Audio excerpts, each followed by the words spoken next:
জুমার নামাজের দিন যখন আজান দেয়া হয়, আল্লাহ তাআলা বলেন মসজিদের দিকে দ্রুত ছোট, আগে বাড়ো। কে কতটা আগে যাবা, কে কতটা প্রথম কাতারে বসবা, তার জন্য প্রতিযোগিতা করে।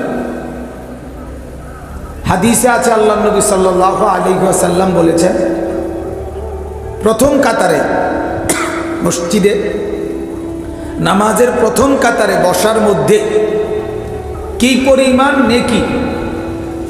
নবীজি বলেন, যদি তোমরা এটা বুঝতা তাহলে বাচ্চার মতো, বাচ্চা যেমন হাঁটা শুরু করার আগে কিছুদিন কনুই এবং হাঁটু দিয়া হামাগুড়ি দিয়ে দিয়ে যায় বাচ্চারা, আল্লাহ নবী সাল্লাল্লাহু আলাইহি ওয়াসাল্লাম বলেন, তোমরা এরকম মসজিদে প্রথম কাতারে ঢুকবার জন্য বাচ্চাদের মতো হাঁটু এবং কনুই ভর করে হলেও প্রথম কাতারে যাওয়ার চেষ্টা করতে।